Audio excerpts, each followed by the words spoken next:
Ladies and gentlemen, this is What You Talking About, Fani Willis. Please welcome Chairman of U.S. House Judiciary Committee, Jim Jordan, and CPAC Chairman, Matt Schlapp.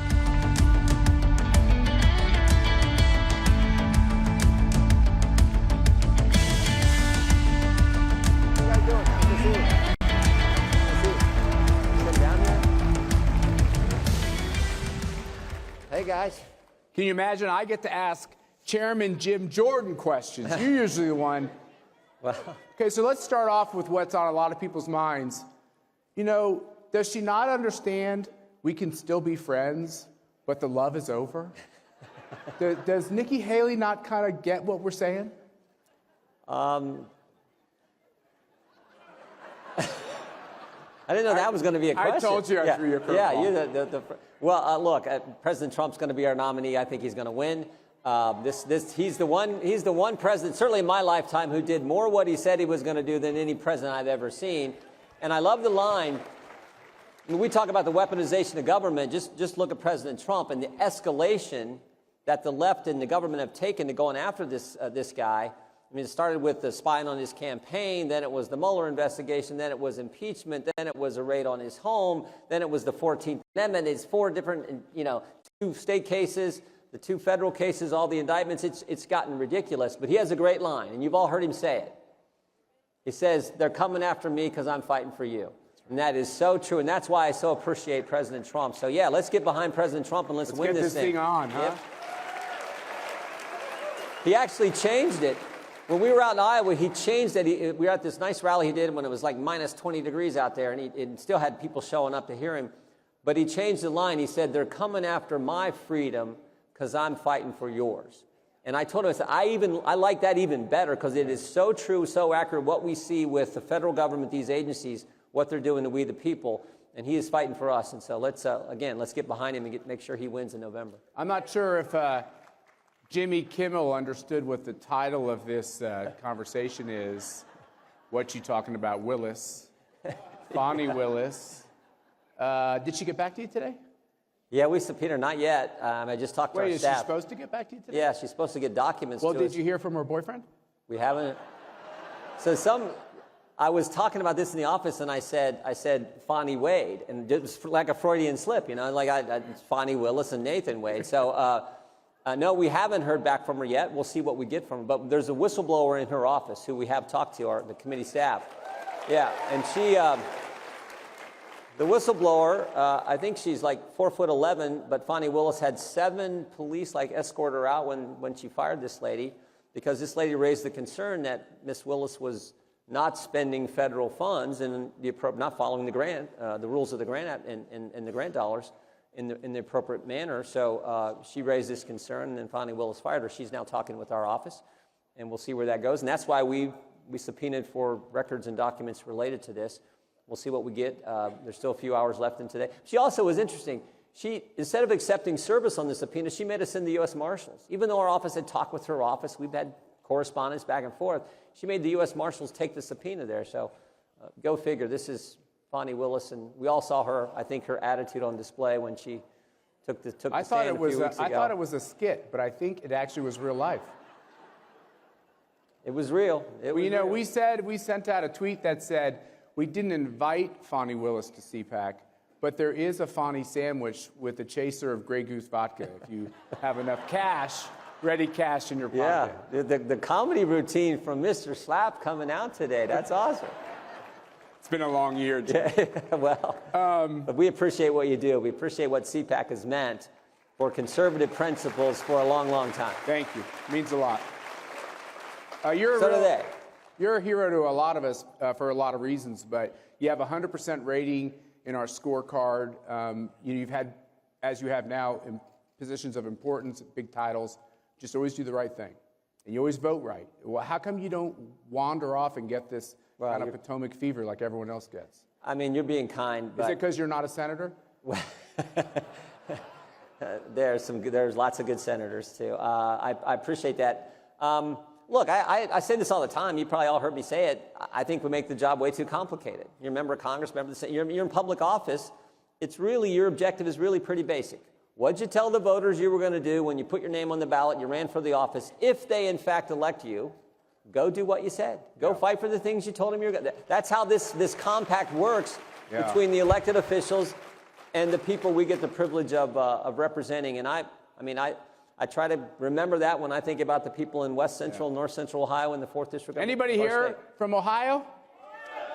There we go. By the way, the room looks pretty full. Yeah. Room looks pretty full. I wonder why. Yeah. Wonder why. I think you're liked. Yeah. You know, Mercy, who's sitting over there, worked for President Trump in the White House, and Mercy and I worked in the Bush White House together. That's a whole other story. But the White House counsel is one of the most important jobs in that White House. By the way, whenever you're the White House counsel, if you work for a Republican, everyone knows who you are. There's stories constantly about all the legal turmoil about every Republican president. I don't know if people realize that Joe Biden has a White House counsel. He's pretty much anonymous. I've never read stories about him. I'm reading that his office is coordinating and meeting at least with Fani Willis, with her then boyfriend, meeting with the folks who are going after Trump President Trump in New York. Yeah. Shouldn't we know who this is? And why is he getting away with what I view as, this is me, not you, as an American citizen? It looks like there's a lot of coordination from the White House on running cover on Hunter Biden and Biden Incorporated and the attack, this persecution on President Trump. Well, yeah, Nathan Wade, the guy from Fani Willis's office, he's supposedly had contact with the White House counsel's office, with the White House, with the Justice Department, with the January 6th committee, all that going on. It looks shouldn't they be running an independent Well, you would think. investigation? Now, I'm sure he's entitled to some of that information, but we want to know how this is all played out, particularly when you think about the fact they're going after their political opponent and the history I just talked about that started clear back in 15 and 16 when they started spying on his campaign. By the way, based on a confidential human source who we now know lied to him, nothing seems to happen to Christopher Steele. I'm sure the audience remembers that name. Yep. Now we have this confidential human source who Christopher Wray told us, filled out this 1023 form the FBI did. Christopher Wray told us that this guy, we can't give you the 1023 form. This guy has been a 14-year confidential human source. We've paid him. He's respected. We don't want to risk his safety. And now they arrest the guy, not once, but twice. I don't know. Maybe the guy did lie. But it sure is quite a contrast for Christopher Steele can give false information about President Trump, and he continues to get paid. This guy, this Mr. Smirnoff, can give false information. What they've said is false information, and he gets arrested. Double standard again. I might just be slow on the go, but I don't think I'm just going to fall for the next Russian collusion immediately. I'd probably wait for proof. Yeah. 2016, it was Trump-Russia. Of course, Mueller told us that didn't happen. 2020, it was, the laptop's a Russian information op. 51 former Intel officials signed that statement. Turned out to be baloney, and now here we go again, round 3. Maybe it's a case, but sure seems strange to me. What's going to happen with Hunter? Well, he testifies next week in our deposition, so we'll have some questions for him. We continue to dig into our work. One thing that I would say for sure is, I say this all the time, there are 4 fundamental facts that will never change. Fact number 1, Hunter Biden gets put on the board of Burisma, gets paid $1 million a year. Fact number... But he is an energy expert. You have to give him that, right? Fact number... He has a lot of energy. You beat me to the punch on fact number 2. Fact number 2, he's not qualified. He said so himself in an interview, I think, with ABC News. Fact number 3, Hunter Biden meeting with the CEOs of Burisma, they asked him, can you weigh in and help relieve the pressure we are under from the prosecutor in Ukraine? He calls D.C., he calls his father, according to his business partner, Devin Archer, when we deposed him. Fact number 4, 3 days after that phone call, Joe Biden goes to Ukraine, conditions the release of our tax dollars, your tax dollars, on the firing of that prosecutor. That went against, by the way. Those 4 facts are, Joe Biden bragged about the last thing. He bragged about doing that. Those 4 facts go against what the State Department said they needed to happen. They'd send a letter to the prosecutor saying, you're doing a good job. 2 months before, they said the Interagency Policy Committee says, Ukraine warrants this $1 billion. Joe Biden changed it. What caused him to change it? Could it have been the phone call from his son asking?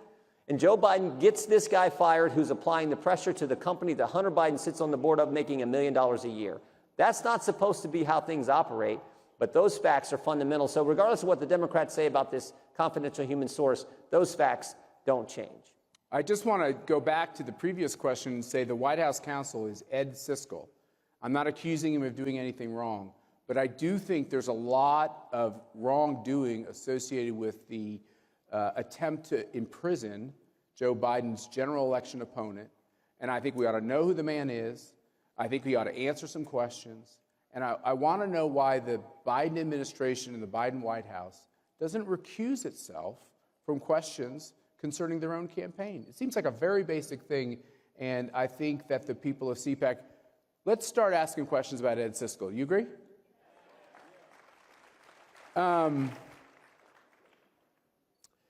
You have all these victims. You went back through Russiagate, Russian collusion, what went on during that 2016 campaign. Mercy and I know this. We've had a lot of calls over the last several years from dear friends who are quietly bankrupted, quietly investigated, quietly having their lives destroyed, quietly having their professional lives destroyed, all because they want to wear a red hat. Yeah. That's the reason. I have an interesting question for you, something for you to consider. Until all those people get their legal fees back, I think of K.T. McFarland, who's on my board and spent 7 figures of her money just answering basic questions. Until all these victims, we have these J6 victims who were in the crowd, others, until they were made whole financially by our government who wronged them, and by DOJ in particular, won't the wrongdoing just keep going on and on and on? No one seems to go to jail. Now, there is some positive, because we focused on this, I mentioned earlier, this weaponization of the very agencies that are supposed to serve we the people that have been turned against us. So this weaponization. And it's more than one or two, right? Right. It is, there have been some positives. So we pointed out a year or so ago that the Department of Homeland Security had set up the Disinformation Governance Board. Remember this? Right? As if some agency can tell you what you're allowed to say, what you're not allowed to say in a country where we have the First Amendment.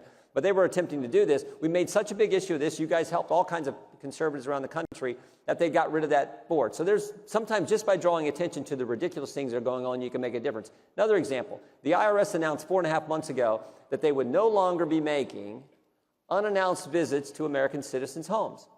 And Danny Werfel, the commissioner, that's a good thing, yeah.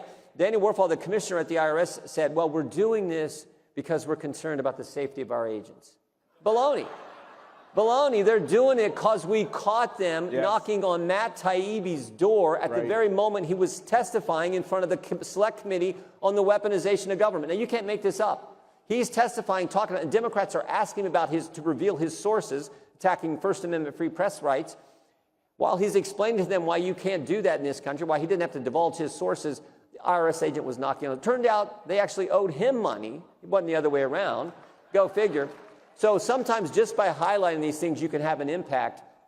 We just got to keep it up. And then we're also going to be focused on legislation, particularly where the government is involved in censoring American speech. You have a cause of action. So we got legislation that Mr. Bishop and Ms. Hageman are going to introduce on the Judiciary Committee that we think will help address this situation. By the way, that is the most important thing. All this other crazy stuff that the left has done, we can recover from it all. But if they take away our First Amendment liberties, I always tell folks, we have 5 rights under the First Amendment. Your right to practice your faith, your right to assemble like we're doing today, your right to petition your government, free press, free speech. All critically important, but the most important is your right to talk. Because if you can't speak, you can't practice your faith, you can't share your faith, you can't petition your government, and you don't have a free press. And that is what they're going after. And so we are really focused on that more than anything else. So, God bless you for that. So back when I was had a little more brown hair, I did have brown hair at one point, by the way. And I worked on the Hill. President Clinton, and it was really Hillary, let's face it, she corruptly fired the travel office because she didn't like what they were doing. And the Republican majority came back and made those people whole. They gave them back their pensions. They helped them with their legal fees. What CPAC, I think, would like to do is partner with the good guys like you to make sure, not more spending, but DOJ has a lot of little slush funds over there, and they don't always go to good causes. I just think we should have some more funds over at DOJ that go after, if the United States government goes after you for years, uses every penny of your savings, or you have to hire all these expensive lawyers and go through all that process, you get down to the end, and they give you a parking ticket, I think you deserve to be made whole. Well said, well said. Yeah.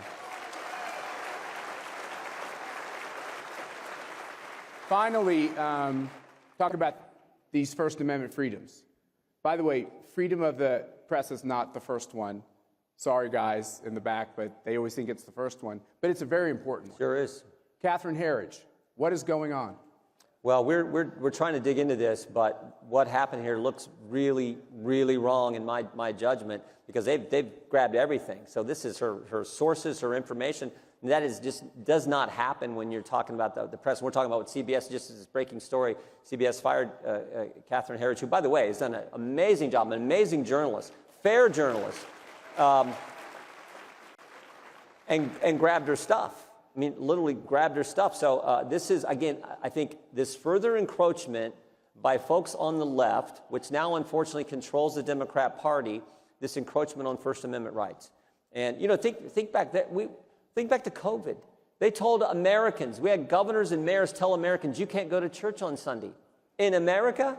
I mean, think about that. The government closed down the church. Yes, it's crazy. And that I remember I gave a speech to the New Mexico Republican Party in Amarillo, Texas, because their liberal Democrat governor wouldn't let them assemble in their own state. So they had to go to Texas to get the freedom to assemble. And on it goes. So and it's I think scary. a lot of them just ended up staying because it was a much better place. Maybe. So, yeah, this is scary what's happening to Catherine. Many of you, I'm sure everyone knows what great reporting she's done over the years, both for Fox and then for CBS. But what CBS has done just doesn't make sense, and something that we're going to dig into. So I think the biggest problem we have, despite all the policy and constitutional crises and everything else, the biggest problem we have is in our own hearts. A lot of people are giving up. They're saying we've lost so much ground, we've already lost the Constitution, they cheat in elections, we can't win elections, it's too late. We believe at CPAC, one of our biggest jobs is to wake those people up and make them understand this in November is the fight for the future of America. Well said. What is your inspirational message to those folks who might have given up? The people. I mean, the left controls big media. The left controls big tech. The left controls big corporations. The left controls big sports. The left controls academia. The left controls Hollywood. The left controls the bureaucracy, which is crazy. The left now controls the United States Senate, and they control the White House. But the left doesn't control we the people. Amen. And that is always what this country is about. And that's why you guys are here. We remember that. And remember, there's a guy at the top of the ticket who has You mean the really big guy, or? I mean President Trump, who's going to be at the top of the ticket, who cares about that First Amendment, cares about this great country, and is just as positive as you can be in spite of everything that's happened to him. You know him. I've gotten the chance to know this guy. But he is such an amazing guy who loves this country, loves regular people like folks in this room, and is willing to go fight for us because he cares about the greatest nation ever. Are we going to win? We are. Yeah. I think that's a great way to end it. Thank you, Jim Jordan. Thank you. Thank you all. God bless. Good to see you all. Thank you. We're going to have